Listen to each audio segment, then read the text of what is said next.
મેં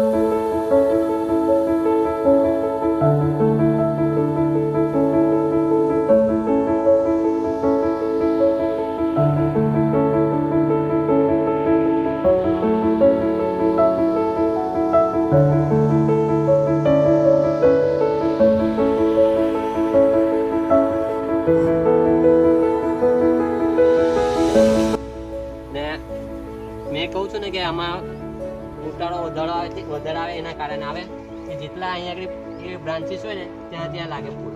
જો એક આજુ અહીંથી છે એ રીતે ને લાગશે એમ ઉપર સીધી જશે કાકડી. આ દોરી એટલા માટે બને ઉપર જાય એટલે નીચે રાખે તો પ્રોડક્શન ઓછું મળે, ઉપર ના બંધે તો વેલા પણ બગડે નીચે.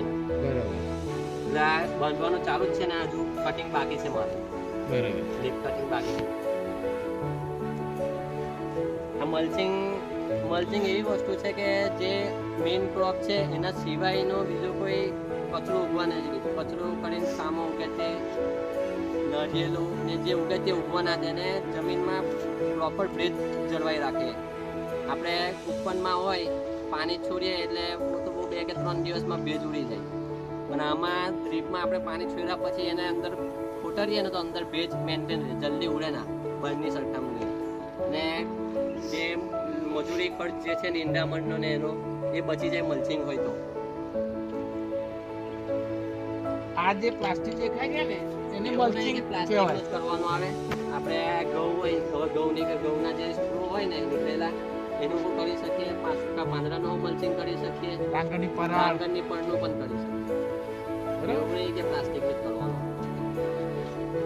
બરાબર છે. એટલે શું જળવાઈ રહે, અને બીજું વધારાનો એક્સ્ટ્રા નીંદણ ન નીકળે. નીંદણ એટલે કરવું ખબર છે, આનાથી દૂર કરીએ દાંતેડી ખરાબડીથી. અને બીજું હવે બીજું સિસ્ટમ આવી જાય, શું મારી દઈએ ઉપર દવા. કોઈ પેસ્ટિસાઇડનો ઉપર સ્પ્રે કર્યો નહીં મેં, તો હજુ કોઈ મને રોગ દેખાયો નહીં હજુ અત્યાર સુધી. મેડમ આ વસ્તુ